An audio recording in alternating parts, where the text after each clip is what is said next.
Seja muito bem-vindo ao Momento Conecte-se com o Senhor, o nosso devocional diário de leitura da palavra e de meditação sobre o reino de Deus. Hoje é o dia da leitura do capítulo 8 do Evangelho segundo Marcos. Fique atento para este incrível capítulo, eu o considero um dos mais esclarecedores a respeito do Evangelho.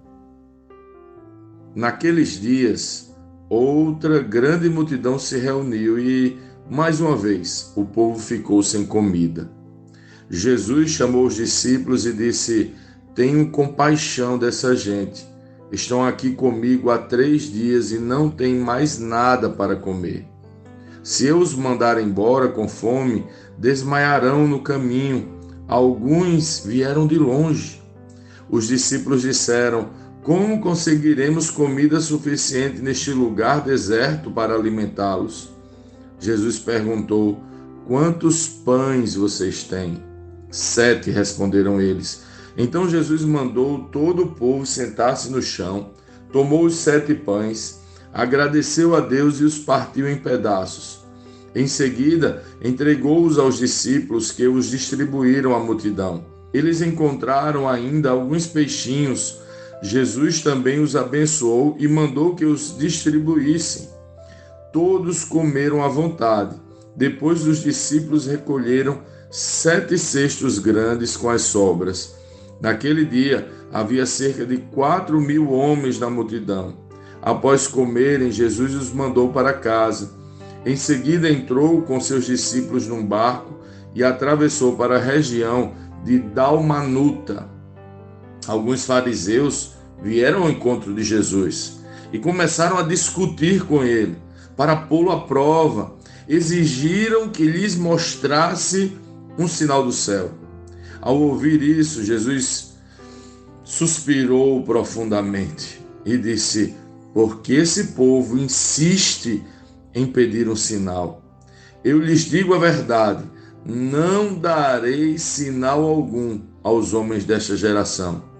Então ele os deixou, entrou de volta no barco e atravessou para o outro lado.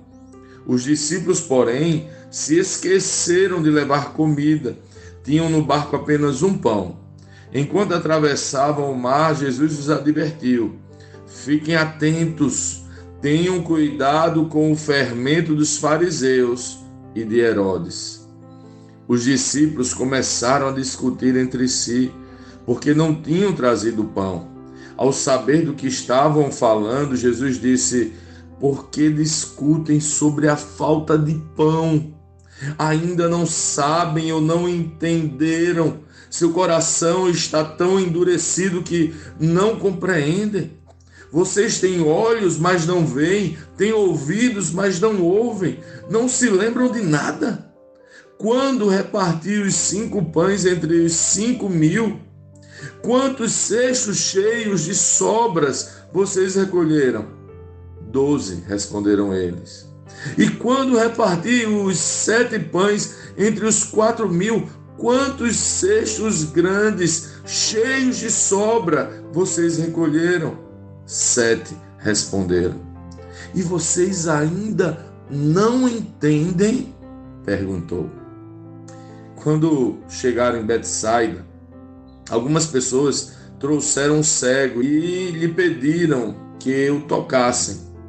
Ele tomou o cego pela mão e o levou para fora do povoado. Em seguida, cuspiu nos olhos do homem, pôs as mãos sobre ele e perguntou: Vê alguma coisa? Recuperando aos poucos a vista, o homem respondeu: Vejo pessoas, mas não as enxergo claramente. Parecem árvores andando. Jesus pôs as mãos sobre os olhos do homem mais uma vez e sua visão ficou completamente restaurada. Ele passou a ver tudo com nitidez. Então Jesus despediu dele e disse: Ao voltar para casa, não entre no povoado. Jesus e seus discípulos deixaram a Galiléia e foram para os povoados perto de Cesaré de Filipe. Enquanto caminhavam, Jesus lhes perguntou: quem as pessoas dizem que eu sou? Eles responderam: alguns dizem que o Senhor é João Batista, outros que é Elias ou um dos profetas. E vocês? Perguntou ele: quem vocês dizem que eu sou? Pedro respondeu: o Senhor é o Cristo. Mas Jesus os advertiu de que não falassem a ninguém a seu respeito. Então Jesus começou a lhes ensinar que era necessário que o Filho do Homem sofresse muitas coisas e fosse rejeitado pelos líderes do povo, pelos principais sacerdotes e pelos mestres da lei. Seria morto, mas 3 dias depois ressuscitaria. Enquanto falava abertamente sobre isso com os discípulos, Pedro o chamou de lado e o repreendeu por dizer tais coisas. Jesus se virou, olhou para seus discípulos e repreendeu Pedro. Afaste-se de mim, Satanás, disse ele. Você considera as coisas apenas do ponto de vista humano e não da perspectiva de Deus. Depois chamou a multidão e os discípulos e disse: se alguém quer ser meu seguidor, negue a si mesmo. Tome sua cruz e siga-me. Se tentar se apegar à sua vida, a perderá. Mas se abrir mão de sua vida por minha causa e por causa das boas novas, a salvará. Que vantagem há em ganhar o mundo inteiro, mas perder a vida? E o que daria o homem em troca de sua vida? Se alguém se envergonhar de mim e de minha mensagem nesta época de adultério e pecado, o Filho do Homem se envergonhará dele quando vier na glória de seu Pai com os santos anjos.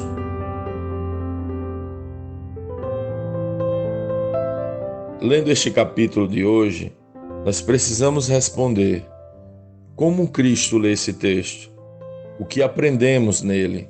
E que aplicações práticas esse texto deve trazer para as nossas vidas?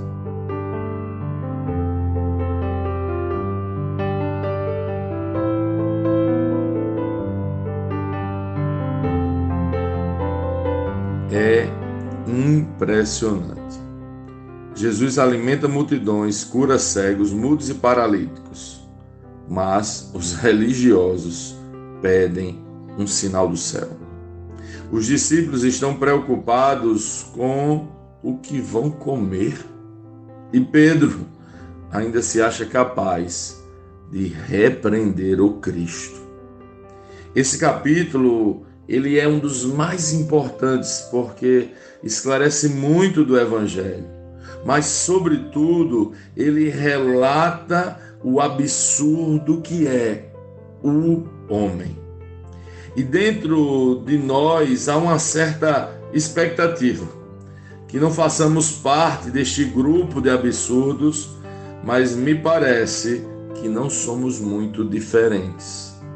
Jesus nos alerta que temos que ter cuidado com os fermentos ou com o fermento dos fariseus e de Herodes. Os fariseus representam a religião, a religiosidade, que sempre mais afasta do que aproxima, pois engana nosso coração e nos faz pensar que achamos a Deus, quando na verdade estamos bem distantes. Herodes representa a depravação, é o que Tim Keller chama de irreligião, onde o Deus, com D minúsculo, do homem, é ele mesmo. E ele vive para agradar a si e seus desejos. Nem a religião e nem a irreligião são respostas aceitáveis. Jesus vai mostrar que nós não podemos nos aproximar dessas respostas, e ele vai falar sobre isso, ele vai ensinar isso. É sobre esse tema que este capítulo trata, e por isso ele é muito importante. Mas os discípulos estão preocupados com o que vão comer. E antes de nos vermos diferentes dos discípulos ou dos fariseus, precisamos refletir um pouco sobre nós mesmos à luz das Escrituras. Quantas vezes Ainda vivemos como os fariseus pedindo sinais ao Senhor. Nos aproximamos dele pedindo para que ele nos envie um sinal para confirmar um propósito, um sinal para seguirmos em frente no chamado, um sinal para saber se ele nos ama de verdade. Ele já enviou o sinal. Ele se pendurou no madeiro cruento. Não somos nós melhores que os fariseus. Misericórdia, ó Senhor. Quantas vezes nos perturbamos como os discípulos, preocupados com pão, com as contas e com o que havemos de comer. Nos esquecemos rapidamente de duas coisas importantes, do que Ele já fez em nossas vidas. E, principalmente, do reino eterno, que é maior do que todas as nossas necessidades humanas. Jesus estava ensinando o reino e os discípulos estavam preocupados com a terra. Você entende? Jesus fica irritado e diz, ao saber do que estavam falando, Jesus disse, porque eles discutem sobre a falta de pão, ainda não sabem ou não entenderam, seu coração está endurecido, que não entendem, não compreendem, vocês têm olhos, mas não veem, têm ouvidos, mas não ouvem, não se lembram de nada.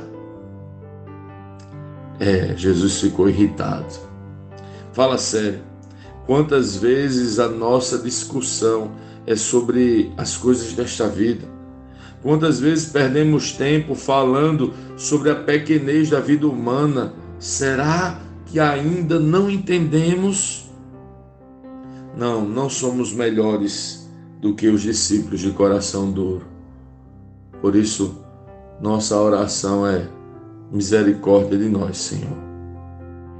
Mas ainda não acabou, ainda tem Pedro.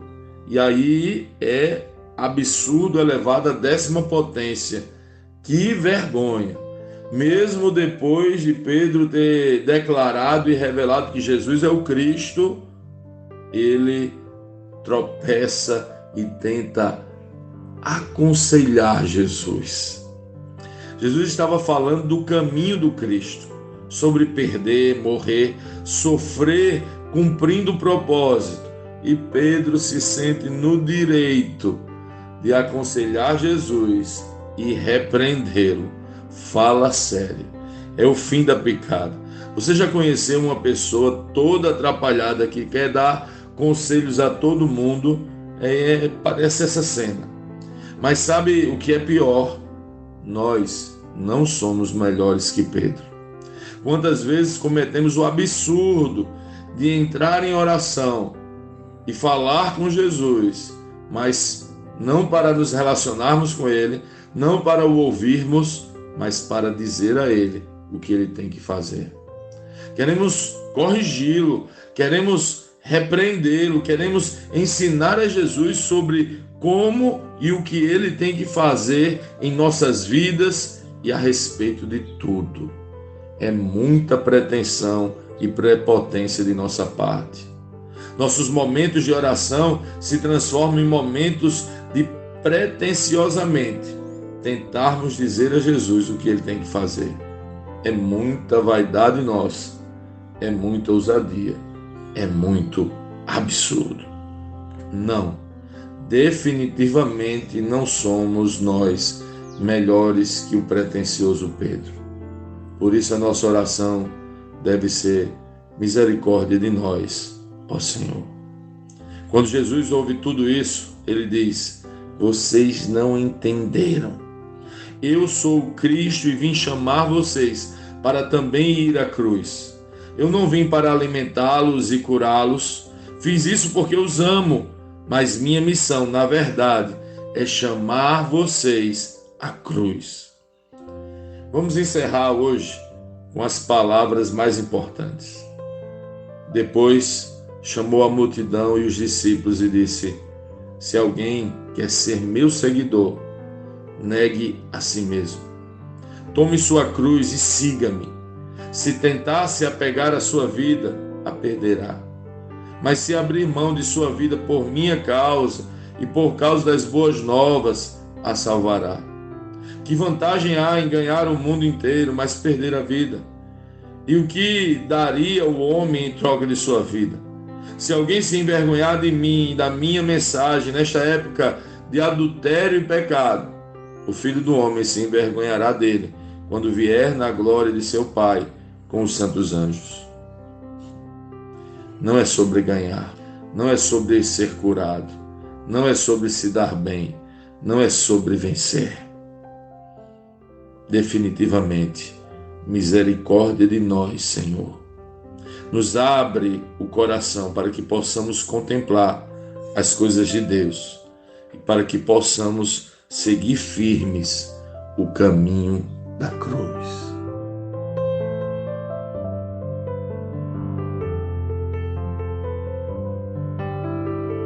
Sim, que bom ter você neste devocional e poder compartilhar o Evangelho. Mas, como sempre dizemos, o texto de hoje e o texto de cada dia tem muito mais para oferecer, muito mesmo. Nosso objetivo aqui é te influenciar a parar um pouco e ler o texto bíblico, pois acreditamos que 5 minutos de vida na palavra podem transformar completamente uma vida. Que Deus te abençoe. Leia, medite, comente, pergunte e adore o Senhor no seu lugar secreto. Conecte-se com o Senhor.